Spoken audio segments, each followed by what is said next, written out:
tribunal administratif anosy nomenavahana ny kandida mpanjakana.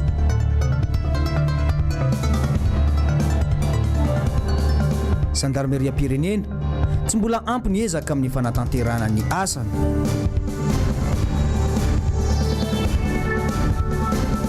Fitsarana fifidianana kominaly nitoroka ireo mpitsara voan'ny tsindry.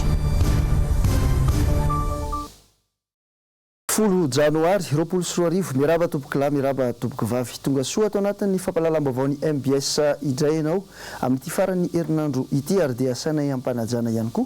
Anaraka izany vaovao zany hatramin'ny farany. Ity ampiandohana dia tiana ny mampafantatra anao fa hoarahanao anatin'ny fandarana manokana ny akon'ny dian'ny RMDM na ny rodoben'ny mpanohitra ho an'ny demokrasia eto Madagasikara tany amin'ny lalam-pirenena faha-720 sy tany amin'ny lalam-pirenena faha-5 tany ahafantarana ny tena zava-misy marina mikasika an'ity resaka ity.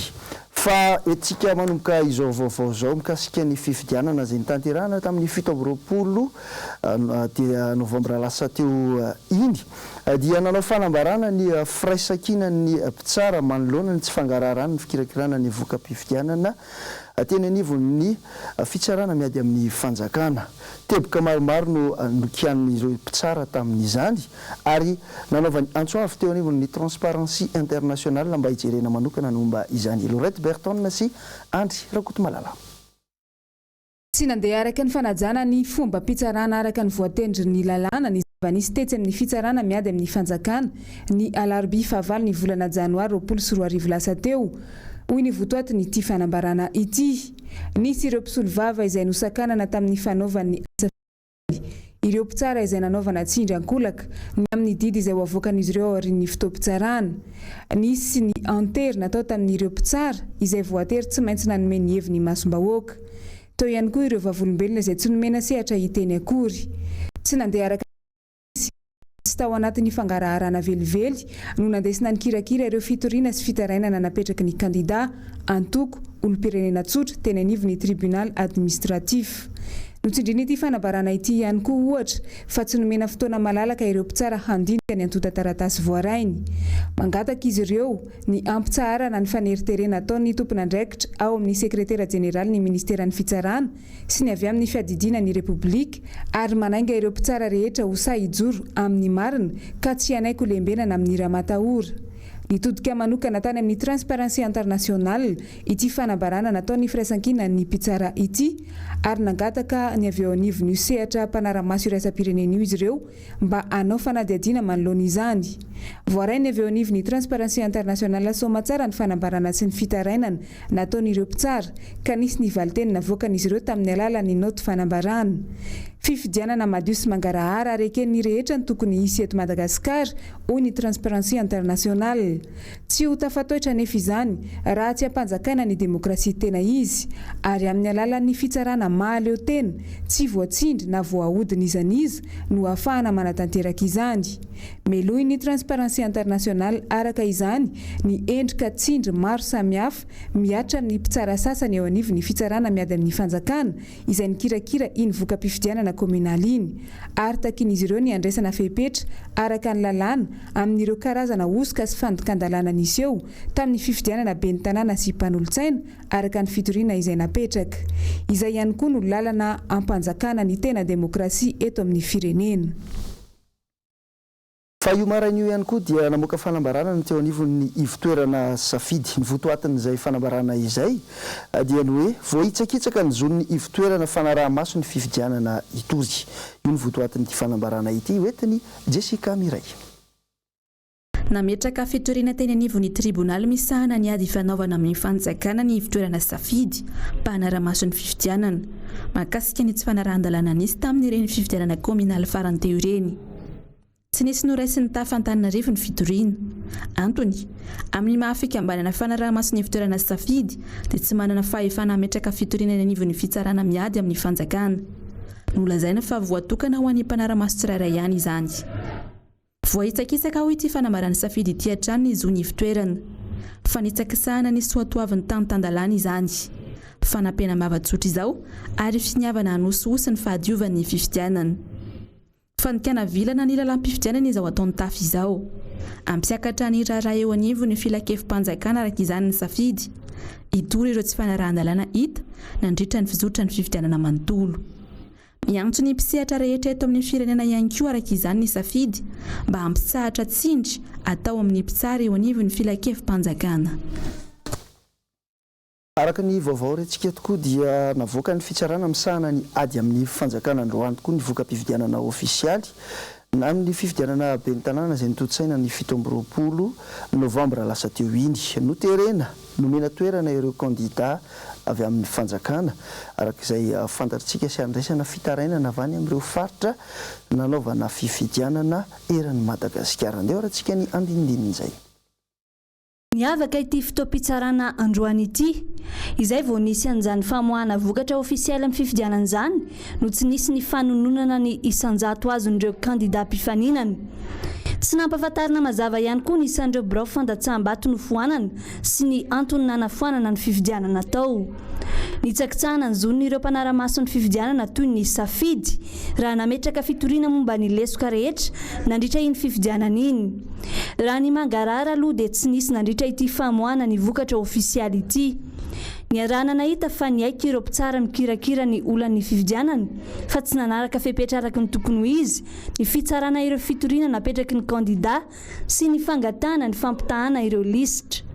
Izany rehetra izany no midika fa tsy ara-dalàna ary feno osika tanteraka ny fifidianana ben'ny tanàna indrindra ho Antananarivo renivohitra.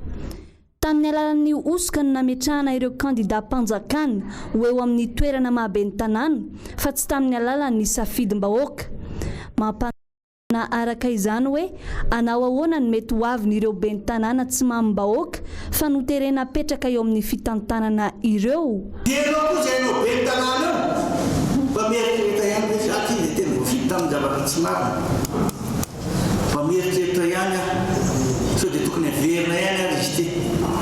Dia koa dia milaza sy mianjo ary manambara fa ianareo conseil d'état satria tsy maintsy arahantsika ihany procédure satria tsika tsy maintsy hanao cassation tsika fa tsy hoe anaky lavorefina fotsiny amin'izao. Matoa izay nandefitra tamin'ny présidentielle matoa izay namena anareo hoe eny ana fa ataovy. Dia tokony hanaja ny lalàna misy sy miasa ny lalam-panorenana ianareo kanjo diso fanantenana daholo ny olona rehetra. Na dia efa nivoaka tamin'ny fomba ofisialy aza ny voka-pifidianana dia zon'ireo kandida no mangataka ny fandravana ny didy eny anivon'ny filan-kevim-panjakana. Hoentina any Moramanga kosa ianao anatin'ity fampitam-baovao manaraka ity mikasika an'izay fifidianana ben'ny tanàna izay ihany. Manoloana ny fanafoanana ny fifidianana izay natao tao amin'ny commune Moramanga dia nano ny heviny tamin'ny alalan'ny fionana tamin'ny mpanao gazety ihany koa ny kandida izay avy amin'ny antoko tiako i Madagasikara. Nambarany ity kandida ity fa kajikajy politika no antony izao fanafoanana ny fifidianana izao. Notin'ny Germaine Menjanahary teo amin'ny rindra-tsary ny Mano Randemalala. Ahina tanteraka ny ho avin'i Madagasikara raha zava-misy mitranga eto. Manao izay tiana atao tanteraka ny mpitondra. Mandeha ny teritery isaky ny ambaratonga noho ny fitiavan-tena politika. Tahaka ny zava-misy momba ny fifidianana tao Moramanga izay natana fiamorana adiny ray be zao nandritra ny famoahana ny didy. No izana natao izay anafoanana ny fandresen'ny kandida izay natolotry ny antoko tim atao antoerana.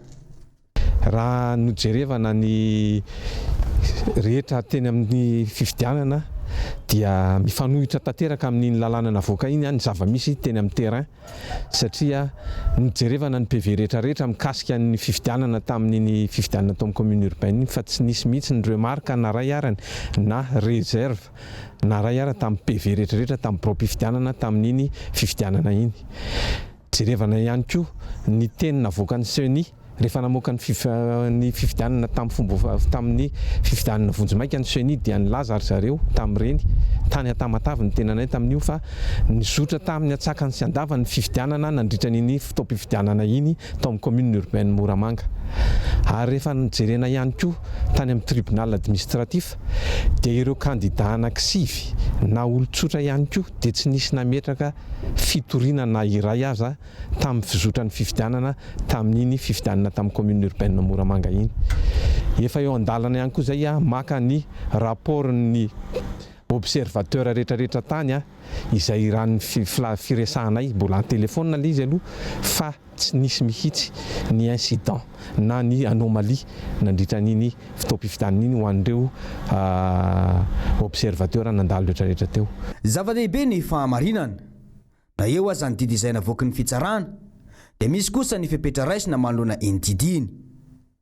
Ankehitriny aloha dia izay dia mbola tsy manaiky fa tsy maintsy manao ny rehetrarehetra anakanana izany didy izany satria tena mifanohitra tanteraka amin'ny zava-misy. Koa manentana antsika pon'ny Moramanga asehoy amin'ny vahoaka rehetra eraky Madagasikara, asehoy fa itsika no tena nandrotsaka ny vato ho an'ny antokotiko Madagasikara izay tarihan'ny tenanay Janoary fa ny feom-bahoaka feon'Andriamanitra ka tsy maintsy raha izay ny sitrapon'Andriamanitra dia tsy maintsy itsika no hitondra ny tanàna ny Moramanga.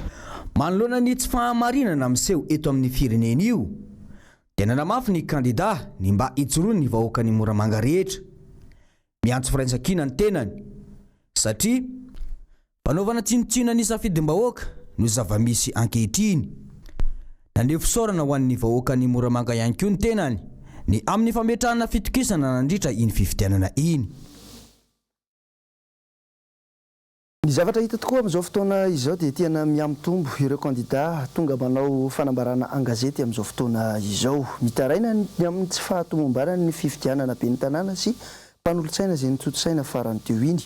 Ho an'ity tranga anankiray izay miseho atao amin'ny commune Ambatomarina district ny Manandrina ity dia naneho ny kandida anankiray lasibra tao anatin'izany fifidianana izany fa misy fianakaviany avy eo anivon'ny tompon'andraikitry ny seni no kandida mpanjakana tao anatin'izany fifidianana izany. Asin'Andre Balala sy Mathieu Prancine nanao ny fanadihadiana. Lasa raharaham-pianakaviana mihitsy ny raharaham-pifidianana tany amin'ny commune Ambatomarina. Raha ny fanazavan'ny kandida niarany Altsonjay dia nampiteny moana mihitsy ity tranga tany atoerana ity. Havatra ho an'ny seni sy ny mpiandraikitra ny seni rehetrarehetra fohy be. Mba midina ianareo ao amin'ny commune Ambatomarina dia mba jerevo kely hoe ny kandida lany dia IRK numéro 2 izay nitarika Isam-Bato zany hoe atsasany ny azo fa zaho faharoa larina faharoa tao anatin'izay zavatra zay tamin'ny voka-pifidianana Vonjimaika tamin'ny fotoana io. Dia ny zavatra nisy dia zao dada farany an'ilay kandida numéro 2 no président seni communal. Ny membre bureau de vote ny seni isaky ny bureau de vote afa-tsy ny fokotany misy anazy ny taritako dia retsy zanany dia vadiny dia zafikeliny ny membre bureau de vote ny seni zany ao anatin'ny fifidianana izay natao. Zay olona tsy tokony mambahoaka intsony no hitondra n'ilay tanàna satria olona efa nitondra teo amin'ny toerana io zany olo zany. Tsisy olona zay tsy makahala anazy satria na zavatra ray tsy nataony tamin'ny commune. Tsisy fampandrosoana nentina nata zavatra ray tamin'izy nitondra teo tamin'ny lany tamin'ny alalan'ny atoko MMM. Dia rehefa avy eo izy amin'izao fotoana izao nalatsaka atoko IRK dia mbola izy ihany no lany dia hoy izy ny olona rehetrarehetra hoe tsy safidinay io fa maninona no io no lany dia gaga ny rehetra. Ahina mafy ny isin'ny krizy ao aoriana kely ao satria tsy ny olona mambahoaka no mipetraka sy mifanerasera amin'izy ireo eny fotony.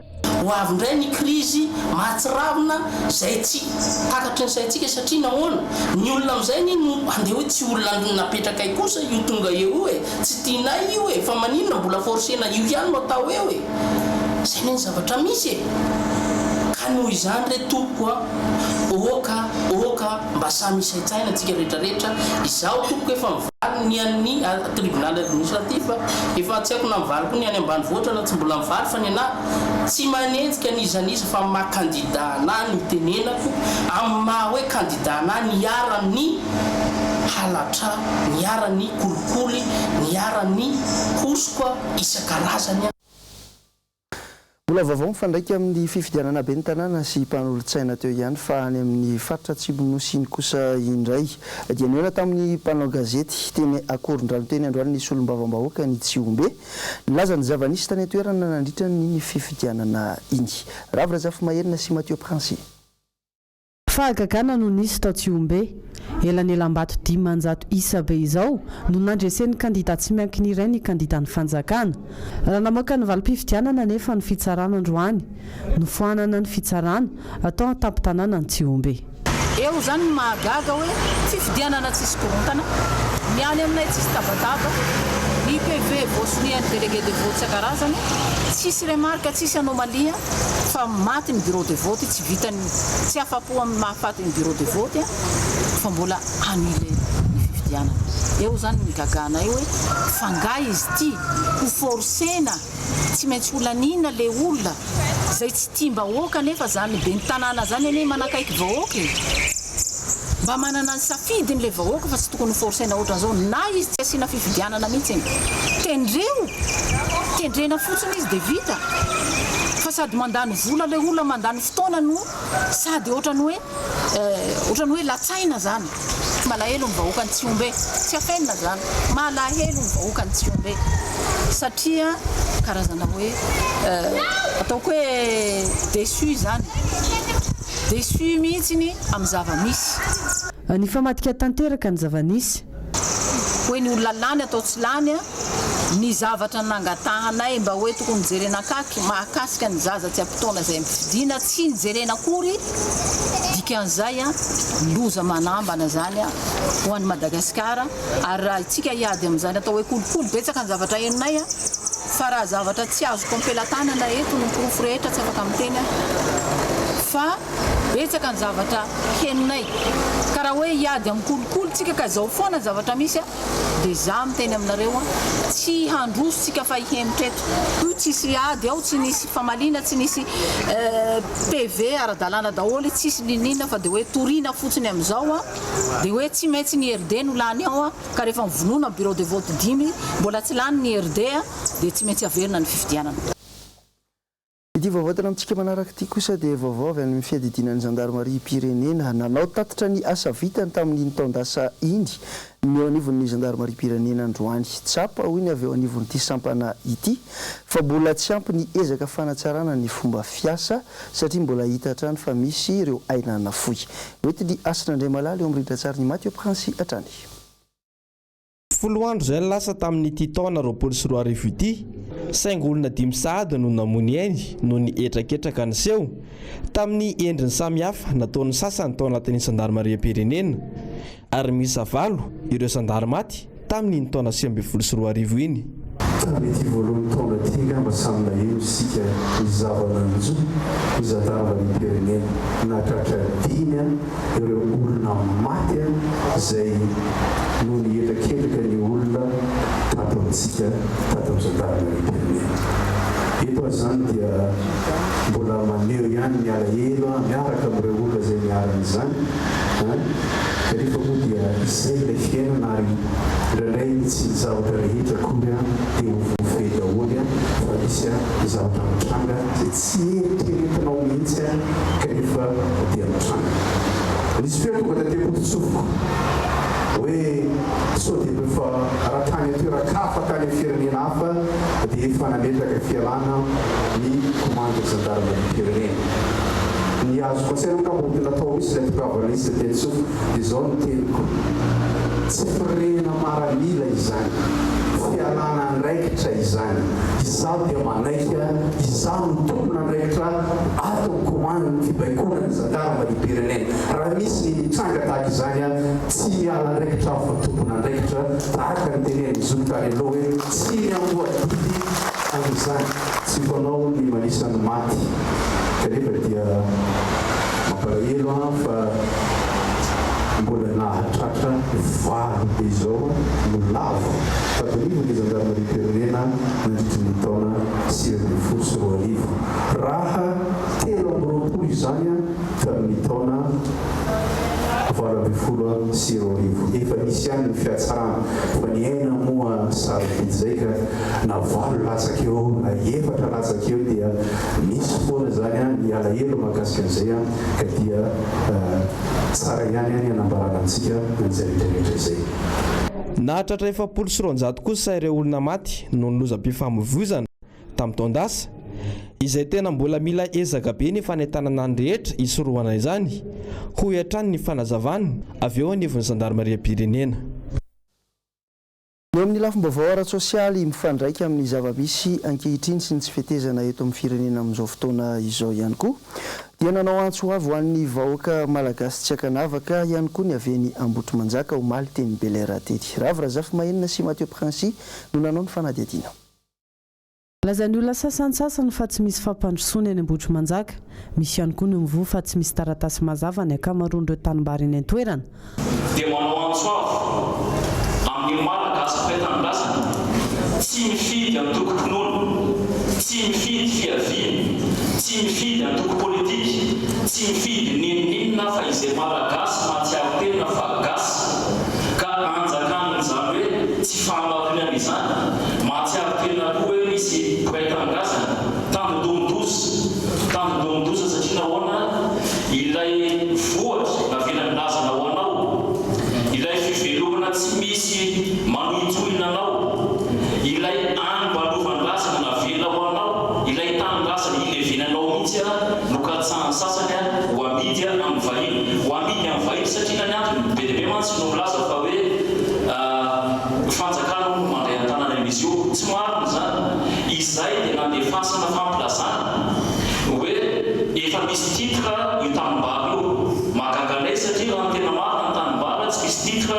fagadasitra izany hoe efa lafo melo fotoana fa ny fotoana antofana sisa nandasana. Eto izay dia manao antso avy magnanaky ny tempo iateo ny mba hifanometana amin'izay endrika fahanaleo rehetra manometana. Fa eo amin'ny vaovao mikasika ny herisetra mianjady amin'ny ankizy sy ny mpianatra kosa indray dia tranga matetim-piseho eto amintsika ny mpampianatra na ny mpanabe mikasitanana mpianatra. Tranga anankiray voatsela akory izay fa tamin'ny herinandro iny no nisina mpanabe iray nikasitanana mpianatra teto Andrenivohitra. Lorette Berton sy Andro Rakotomalala no mitondra ity fanadihadiana ity.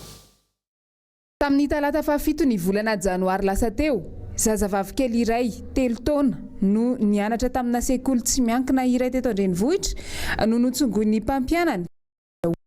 Mihitsy amin'izao mitanan'io ny reniny izay tsy navoakanay sary no ny antony araka ny lalàna. Rehefa tonga moa zany dia sady tsisy resaka tsisy ninina fa tena ankona le zaza, tena hoe misofra be zany le zaza. Dia teo zany nanamby tamy sady nanazava moa ny mamako hoe misy marary ny helikany any fa tsongony maîtresse. Rehefa tony izy dia ndresahana moramora izy dia niteny izy hoe mipetraka ao izy dia nitsongony maîtresse tomany.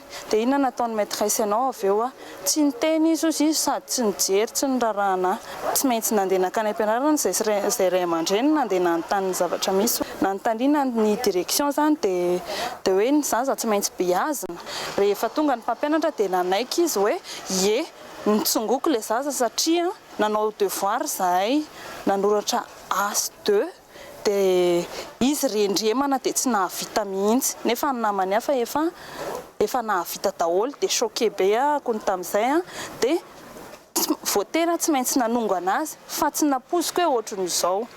Ny tanan'le zaza naratra, le mangana le sady vofy mbola nisy tablier teny ivelany lava tanana, mbola nisy t-shirt mbola natevina.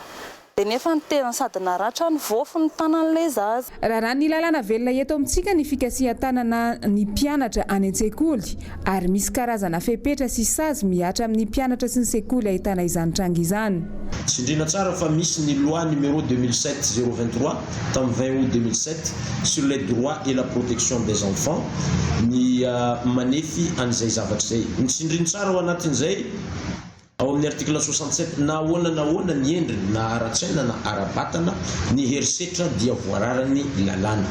Araky ny lalàna misy ihany koa na ny atao hoe loi d'orientation momba ny système de l'éducation eto Madagasikara, ny mpiantsehatra amin'ny resaka fampianarana rehetrarehetra dia manana didy amin'ny fanatanterahana ny asany amin'ny fanajana sy fampanajana ny zo fototra ananan'ny mpianatra. Misy ambaran'ny tonga lalàna telo be zao ankoatry ny ato aminay izay apetraka fa ny anay dia ny atao hoe sanction administrative. Misy ny atao hoe fampitandremana fotsiny aloha na ny avertissement, retrait provisoire ou définitif, ny autorisation d'enseigner. azo atao ny mandroaka an'ilay mpampianatra na ilay talentsikoly aza amin'ny le toeram-pampianarana arakaraky ny vesatry ny ilay fahadisoana misy. Mbola misy ihany koa eo amin'ny lalàna famaizana na ny code pénal anjaran'ny ray aman-dreny moa igny arakaraky ny fahitany ny vesatry ny hadisoan'ilay ray aman-dreny dia malalaka izy hitory any amin'ny fitsarana. Maro ireo ankizy hiara-ny herisetra ataon'ny mpampianatra na ny mpanabe azy any an-tsekoly eto Madagasikara, saingy vitsy amin'ireo ray aman-dreny no samy mijoro mitaraina sy manohitra izany. Antony iray mahatonga izany ny fatahorana ny mety olonolony ataon'ny any an-tsekoly mandra-pahatapitry ny taom-pianarana.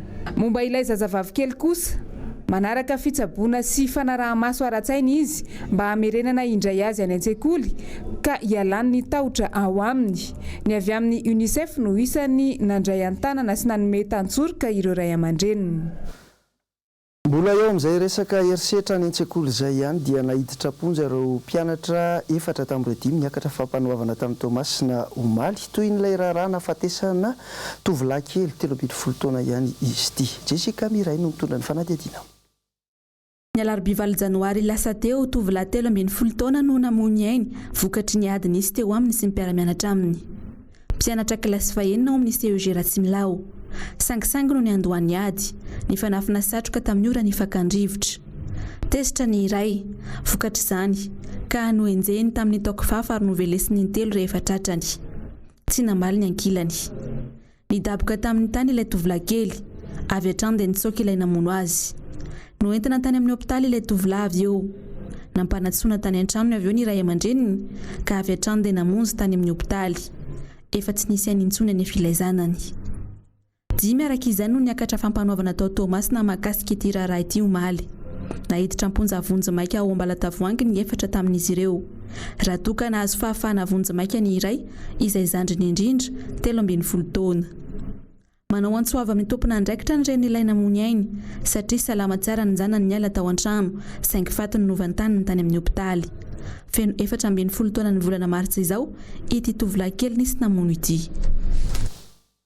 Anisany vaovao ny tanan'ny sainy maro ihany koa tia mitsanga tany Mahajanga ity. Hita soa tsara tany mifadra masony Mahajanga ilay sambo antsoina hoe Mlezy 3. Mitondra komboranina misy 13 ity sambo kely ity, izay tsy hita nanomboka tamin'ny 24 Desambra 2024 teo. Raha ny fampitam-baovao voaraiva amin'ny gendarmerie pirenena ny Komoro, dia velona avokoa ireo mpiondana, ireo saingy reraka tanteraka ary mainy etaeta. Izay ivina fa niala tao amin'ilay tanàna antsoina hoe Androanina Iazo ny nosiny Moely. Ity sambo kely ity ny 24 Desambra lasa teo ary nanjavina nandritra ny tababolana ka izao hita izao raha ny fampitam-baovao avy amin'ny gendarmerie pirenena fa ao amin'ny Komoro atrany.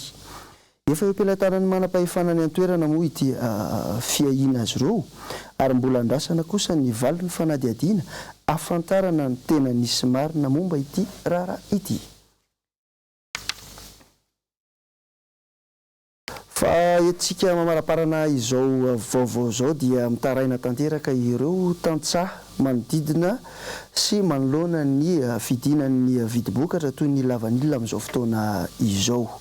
Nao mafisin'izy ireo fa ahina tanteraka no avy ny tisia piarina iray ity hoetide Germaine Menjanahary sy Manora Andray Malala.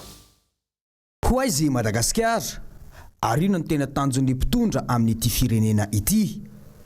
Miasa irana ny malagasy, saingy ny mikipy ny fitondrana manoloana io zava-misy io ary ataon'ny sasany fanararotana izany ho fanangonan-karena. Nasibatra amin'izao ny mpandraraha madinika any amin'ny faritra. Io moa zany efa resaka mandeha io ary raha jerena ny toe zava-misy toy izay toto ny zava-misy zany satria hatrizay zany ny vanille nahazo toerana tsara ihany izy ary tsy afeligna atsika fa vanille atsika ny mbola izy no voalohany magneran-tany mbola tsy misy olo marisy atsika mihitsy. Eritreretinay miseho amin'ny vanille eto Madagasikara amizay misy olo te hanao tegna monopole amin'ilay vanille zany. Raha jerena tsara izy toa marina tokoa zay resaka zay zany. Ahina tanteraka ny seha-piarina ho an'ireo madinika manoloana ny etraketraka ireo mpisehatra maventy izay manodidina ny fitondrana. Ankoatra izay, ny fahakiviana ireo tantsaha madinika.